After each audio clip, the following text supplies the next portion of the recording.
Many of my friends are unhappy. They think we should have kept our government closed indefinitely to protest the policies of the Trump administration. I share their opinions of this administration, but cannot accept a strategy which wages political battle at the expense of my neighbor's paycheck or the food for his children. Mr. President, I yield the floor. Okay, so this is absolutely unprecedented, and we're watching history unfold in real time right now. President Trump's own cabinet members, the people he personally selected and trusted to run the government, have turned on him in a coordinated revolt and are working with the Senate to end his presidency. We're not talking about some distant theoretical process that might happen months from now. We're talking about emergency proceedings happening within hours that could remove Trump from office before the end of the day. This is a total collapse of Trump's administration from the inside, and it's the most dramatic political crisis America has faced since Watergate. So what exactly is happening? Multiple cabinet members, reportedly led by high-profile defectors whose names are starting to leak out, have broken ranks and coordinated with Senate leaders to invoke the 25th Amendment. That's the constitutional provision that allows for removal of a president who's unable to discharge the duties of office. The cabinet members are charging Trump with erratic and dangerous conduct that threatens the stability of the government. These aren't vague accusations. They're specific charges backed by leaked emails, transcripts, and documents showing Trump engaging in behavior that his own cabinet believes makes him unfit to serve. But before we go any further, real quick, let's be honest. You can't really trust mainstream media anymore. That's why we built Pump Politics, to bring you real stories, real context, and no corporate spin. If you want to stay ahead of the headlines, join our free newsletter. We'll send the news straight to your inbox every day. Just click the link in the description to join. And if you just want to support what we're doing, join us, be part of the community that actually cares about the truth. All right, let's get back to the video. This morning, the Supreme Court has delivered a monumental victory for the Constitution, the separation of powers, and the rule of law in striking down the excessive use of nationwide injunctions to interfere with the normal functioning of the executive branch. The Supreme Court has stopped the presidency itself. That's what they've done. And really, it's been an amazing period of time this last hour. And thanks to this decision, we can now promptly file to proceed with numerous policies that have been wrongly enjoined on a nationwide basis. The Senate's response has been lightning fast. Senate leaders called an emergency session, something that almost never happens, and held a bipartisan vote to end Trump's term. And here's the shocking part: it passed. With support from key swing Republicans joining nearly all Democrats, the Senate voted to remove Trump from office. We're watching the machinery of government move at unprecedented speed to eject a sitting president because his own administration believes he's too dangerous to remain in power even one more day. The cabinet defectors didn't just make vague accusations and hope for the best. They came prepared with evidence. They provided emails showing Trump's decision-making process, transcripts of meetings where Trump allegedly made dangerous or illegal suggestions, and live testimony before Senate committees detailing specific incidents where Trump abused his executive powers or attempted to subvert democratic processes. This is insider testimony from people who were in the room, who saw firsthand what Trump was doing, and who decided they couldn't stay silent anymore because they believed the country was in danger. And then there's the Vice President, J.D. Vance, who Trump selected as his running mate, and who was supposed to be one of Trump's most loyal allies, has reportedly sided with the defectors. According to transcripts from November 15th, Vance backed the Senate's vote and cited profound breaches of trust and constitutional duty by Trump.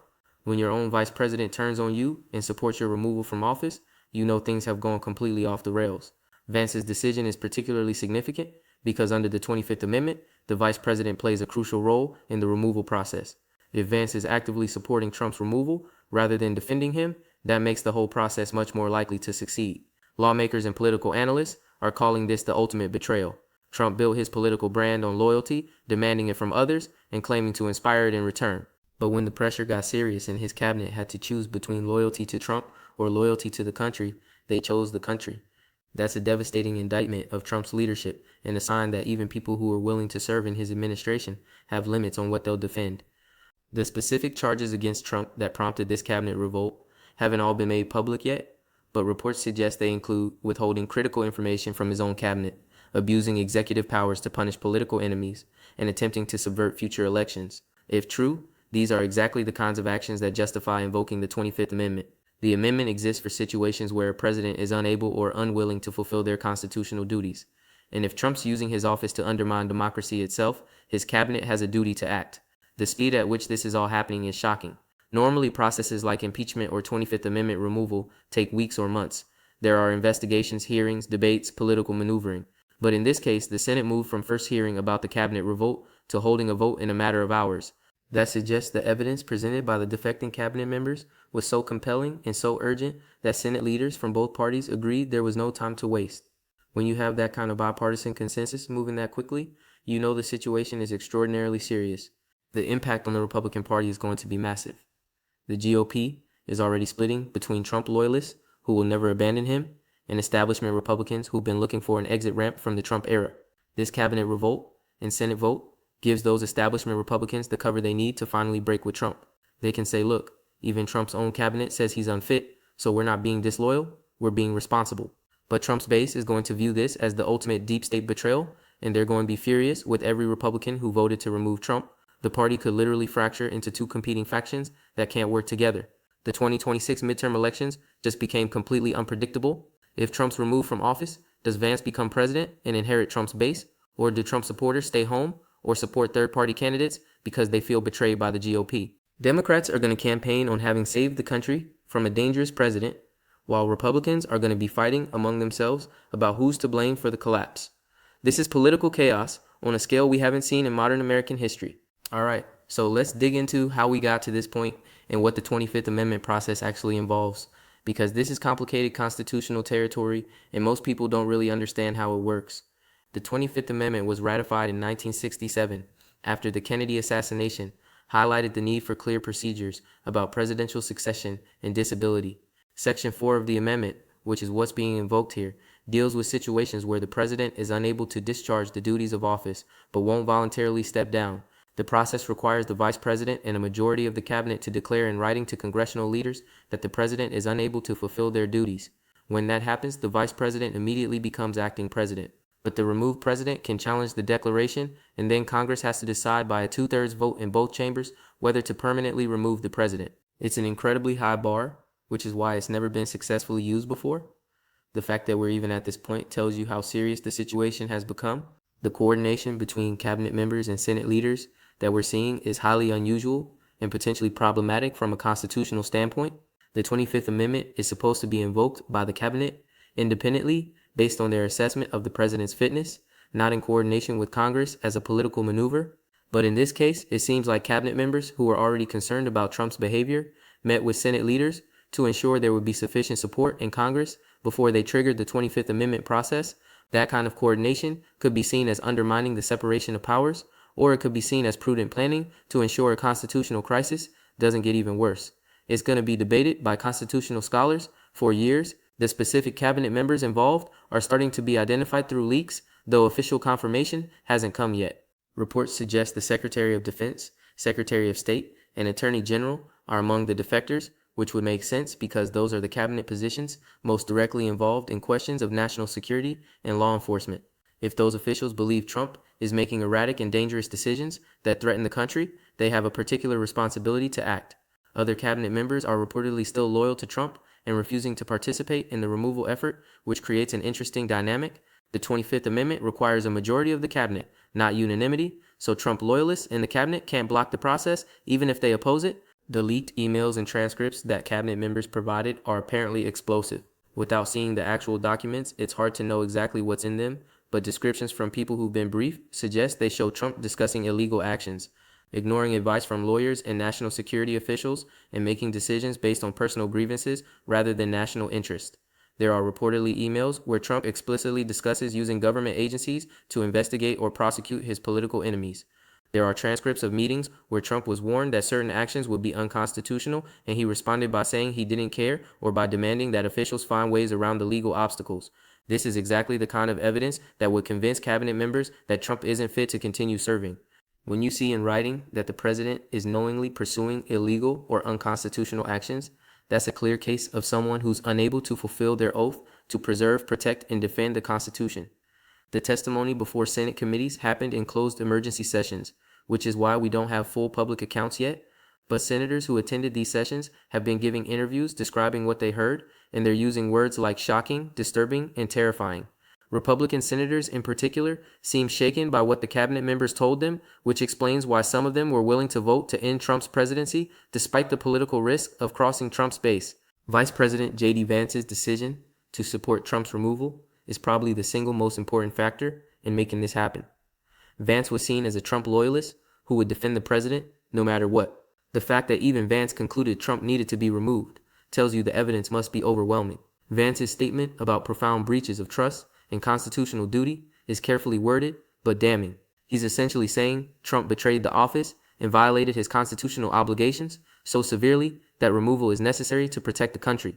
That's not a decision any vice president would make lightly, because it means inheriting the presidency under the most controversial circumstances imaginable. But Vance apparently concluded that the alternative, allowing Trump to remain in office, was worse. The speed of the Senate vote is being driven by concerns about what Trump might do if he knows he's about to be removed. There's apparently fear among both cabinet members and senators that if Trump has advance warning that removal proceedings are underway, he might take desperate actions to prevent it.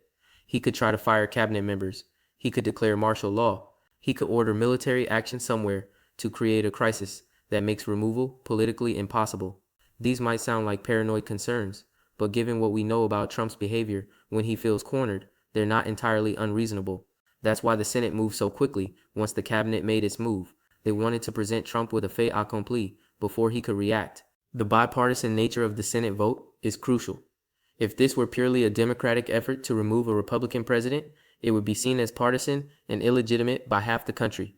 But the fact that key Republicans voted for removal alongside Democrats gives the action constitutional and political legitimacy. These aren't Democrats pursuing a political vendetta. These are members of Trump's own party saying the evidence is so clear and the danger is so great that they have to put country over party. Of course, not all Republicans voted for removal. Some remain loyal to Trump, either because they genuinely believe he's being railroaded or because they're terrified of the political consequences of crossing him. But enough Republicans broke with Trump to create a bipartisan supermajority, which is what's needed to make this stick. The legal challenges to this process are going to be intense. Trump's lawyers are probably already preparing emergency court filings, arguing that the 25th Amendment is being misused, that the cabinet coordinated improperly with Congress, that Trump hasn't had due process, and that the whole thing is an illegal coup. Federal courts are going to have to decide very quickly whether to intervene or whether to let the political branches work this out themselves. Courts are generally reluctant to get involved in disputes between the executive and legislative branches because of separation of powers concerns. But if Trump can make a colorable argument that his constitutional rights are being violated, courts might feel compelled to step in. The public reaction is going to be intense and divided. Trump's supporters are going to view this as confirmation of their worst fears about the deep state and the establishment working to take down their guy. They're going to be furious, and there could be protests or even violence from Trump's most extreme supporters who believe this is an illegal coup.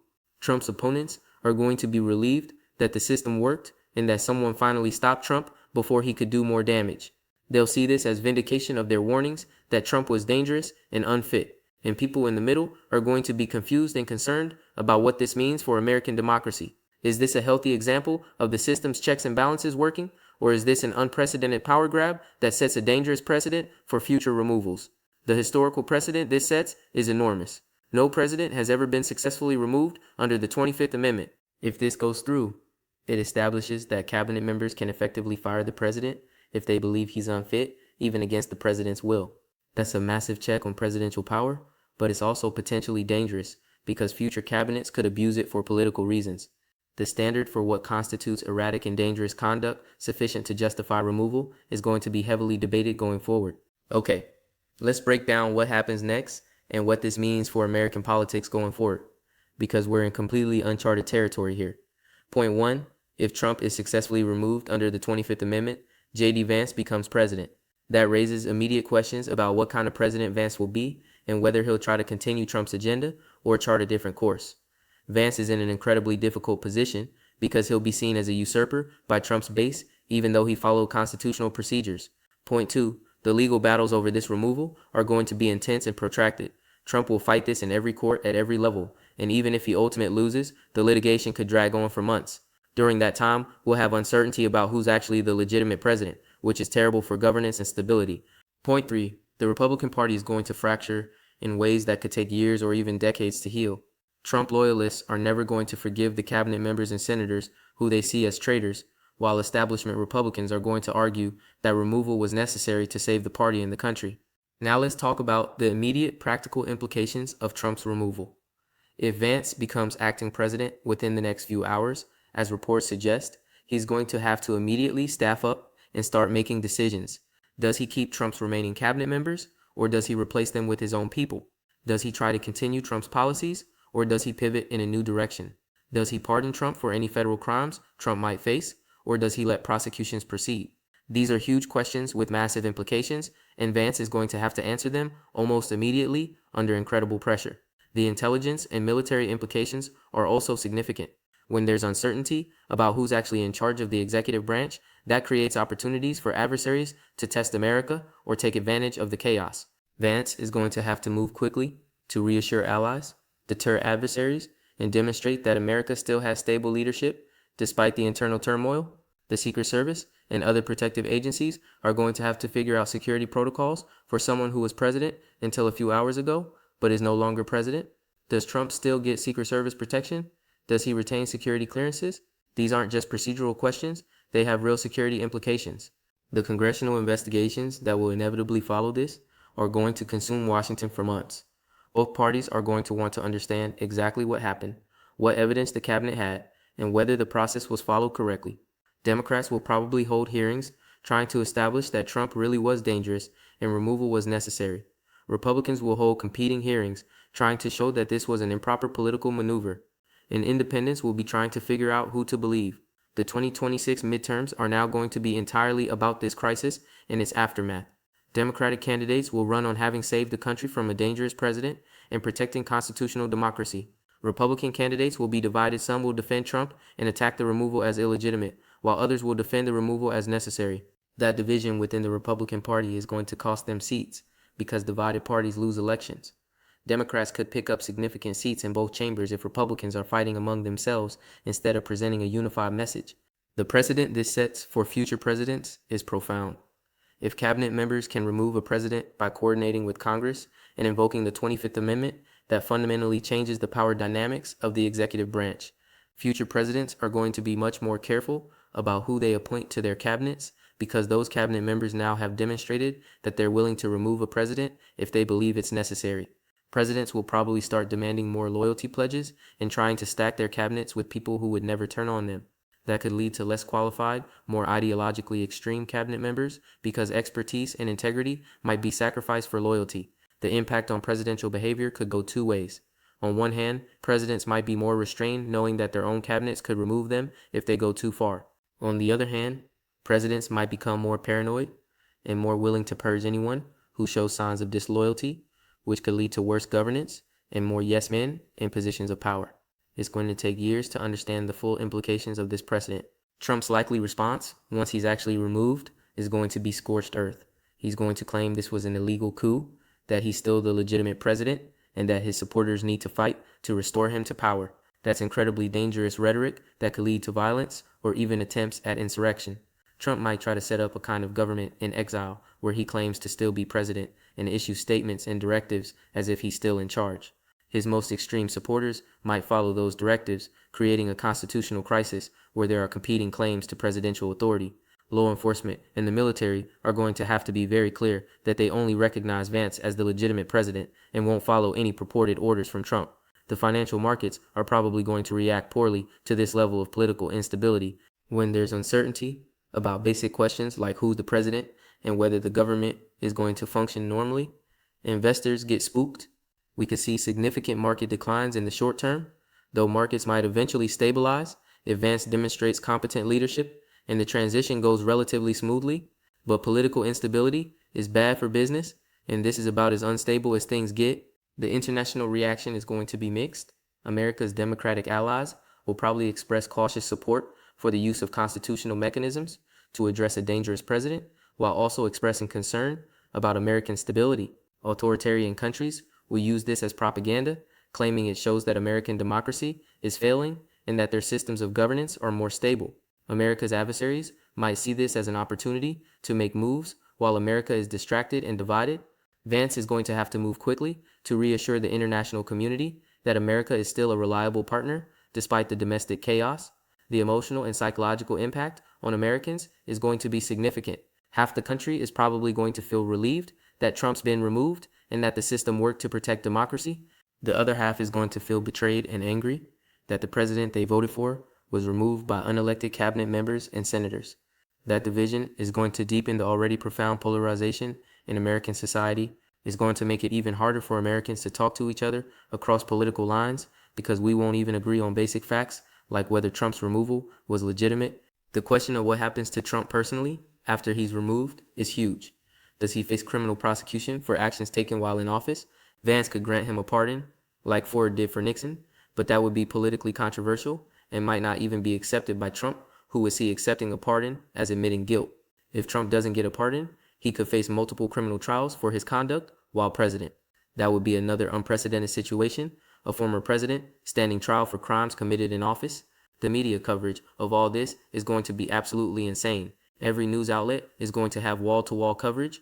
Every pundit is going to have opinions. Social media is going to be flooded with hot takes and conspiracy theories. It's going to be exhausting for Americans to follow, but most people won't be able to look away because the stakes are so high and the situation is so unprecedented. The historical significance of this moment will be debated for generations. Is this a triumphant example of American democracy's checks and balances working to protect the country from a dangerous president? Or is this a dark day when unelected officials overrode the will of voters and removed a legitimately elected president? The answer probably depends on what new evidence comes out about Trump's conduct. If the cabinet's accusations are proven beyond doubt, history will view this as necessary and justified. If the accusations turn out to be exaggerated or politically motivated, history will view this as a constitutional crisis that damaged American democracy. The bottom line is this: Trump's own cabinet has betrayed him and coordinated with the Senate to invoke the 25th Amendment and end his presidency within hours. Multiple cabinet members provided damning evidence of erratic and dangerous conduct. The Senate held an emergency session and passed a bipartisan vote to remove Trump. Vice President Vance sided with the defectors, making removal much more likely to succeed. This is the ultimate betrayal and the most dramatic use of the 25th Amendment in American history. The Republican Party is fracturing. The 2026 midterms are going to be dominated by this crisis. International allies and adversaries are watching America's stability. In the next few hours could bring the most historic presidential transition since Nixon resigned. American democracy is being stress tested in ways we've never seen before, and whether our institutions can handle this unprecedented situation will determine the future of constitutional government in the United States. Stay tuned because history is happening right now, and what comes next will shape American politics for generations.